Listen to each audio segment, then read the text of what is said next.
All right, here is a semi-loaded question for y'all. Or in many regards, in many respects, actually, it's very, very loaded. It's also, well, I guess it depends really on your goals, your life view, who you are, what you want out of life, and really what you consider to be important or not. Here's where I'm getting at. So I was listening to this. I'm gonna keep the persons involved anonymous simply because I don't want to.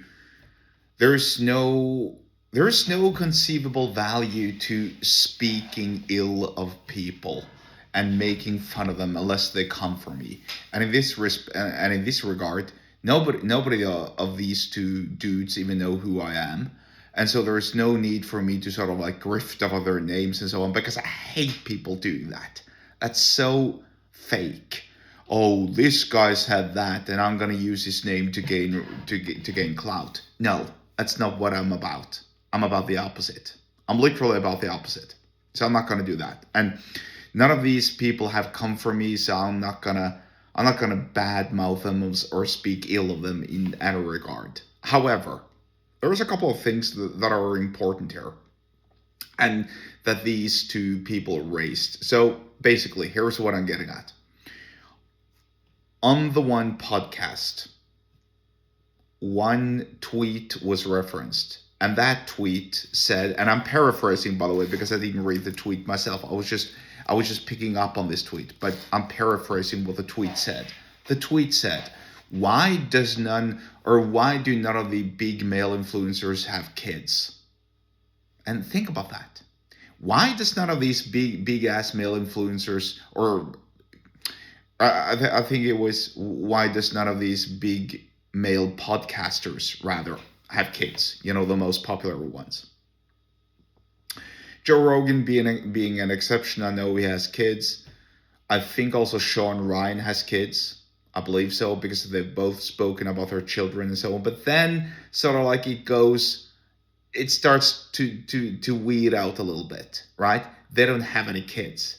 And you can work out who I'm referencing yourself, which is fine. I don't mind talking about them, but I'm not going to reference the podcaster in person who said this, simply because it paints them in a bad light. And it sort of like makes them look a little bit silly and bad. But irrespective of that, just think about this for a moment. With respect to investing your time and energy, with this in mind, with investing your time and energy in mind, think about the following.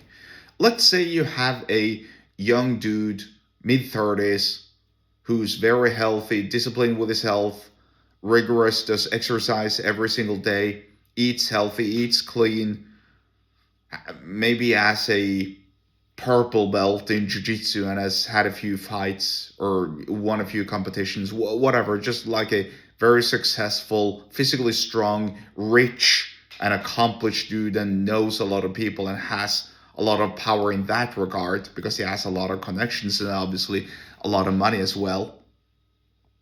But he's childless and he's forever single and he just goes on to bang girls all the time.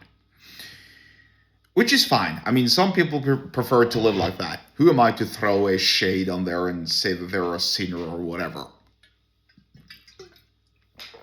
And then you have, let's call her Sally. Sally is a single mom of 3. She's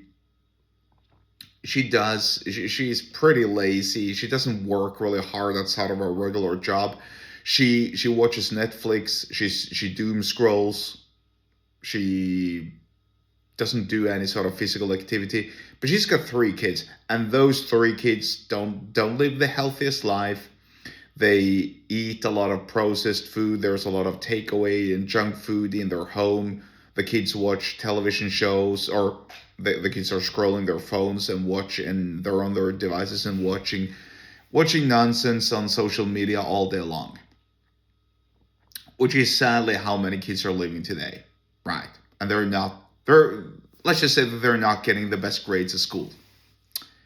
Just think about this. With respect to investing your time and energy, and once again, this is completely dependent on what you think is important in life. But with respect to investing your time and energy, who's really made the smartest choice here? If you think about it, because if the young man doesn't get his shit together, if he doesn't pull himself together, if he doesn't change course, if he doesn't course correct, he's gonna die lonely. He's gonna die without nobody even remembering him. He's gonna die. Well, maybe he's got some friends. That's fine.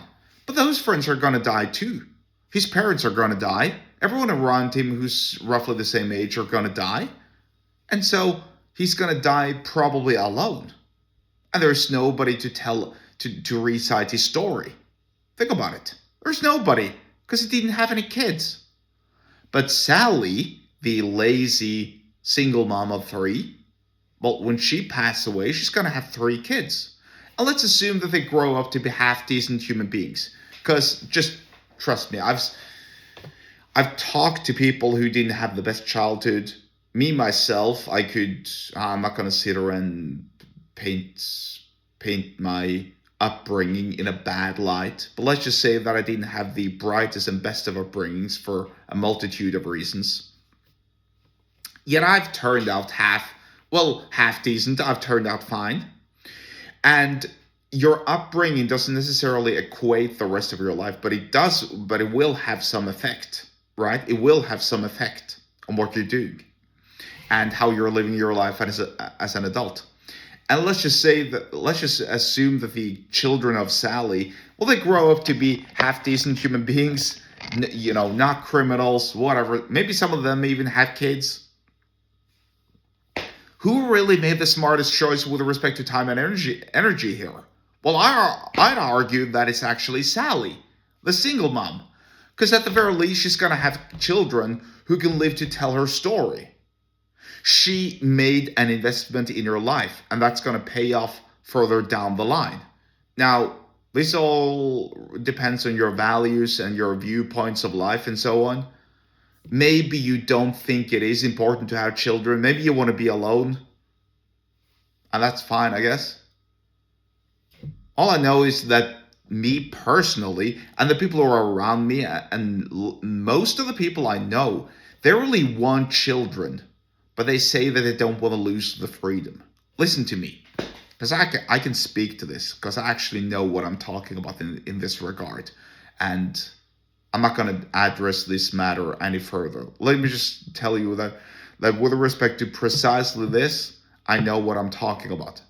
No, you're not losing your freedom. You're investing your time. And those are different things. That's like saying that, oh, if I'm poor and broke, so I can't do anything. No, you're poor and broke because you don't make enough money. So that means that you need to spend all of your time, all of your wake hours making more money. Which means that you can't afford to waste money on stuff that don't move the needle. You can't go out because you shouldn't go out, because you shouldn't go out and buy drinks because you can't afford the drinks. You then should work hard on making more money so that you can actually afford those drinks. And it's the same thing with kids. Yeah, you can't just leave them alone all by themselves and sort of like pretend that nothing is happening. But you are making an investment in life that's going to pay off forever if you make a proper investment. And think about it. Now, there are so many rabbit holes I could go. There are so many rabbit holes I could go down here, and I'm not going to do that. But I'm just going to leave you with this. With respect to investing your time and energy, why wouldn't you invest in something that's going to bear fruit? Why wouldn't you invest for the future? Why would you only invest in yourself? And no, that doesn't mean that you have to be lazy.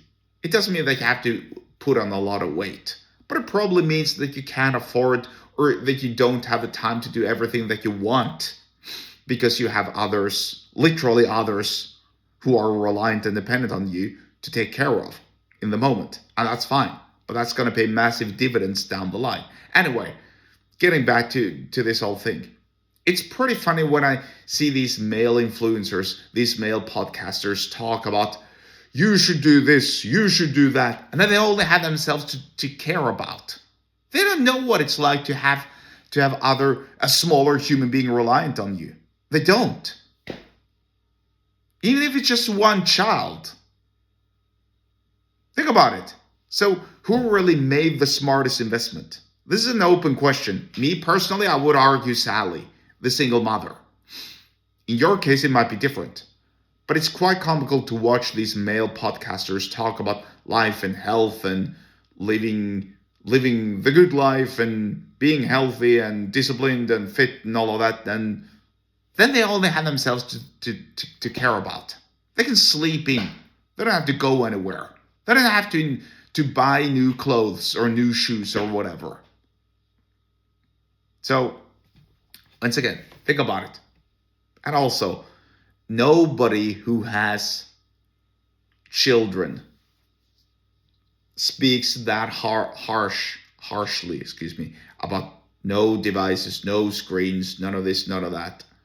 If they do, they're either extreme in their approach, and they're very rare, they're lying, or they raise their kids in a different time. It's one of the three. Whatever. Not going to turn this into a parenting podcast, but you get the idea. Anyway, choose carefully when it comes to your time and energy, and understand that you only have so much time. Or, well, I mean, you do have time. I mean, Al Pacino, I think it was Al Pacino, who's 80 plus years old, recently became a father. So, I mean, everything is possible. I actually know some dude who, I think it was 46, 47. Yeah, 46, 47 when he became a father for the second time. So anything is possible. Anyway, to cap on a positive note, if you want to learn more about time and energy and how to invest yours, then get subscribed to my email list. The link to do so is below the episode description wherever you are watching and or listening to this. And I will see you there.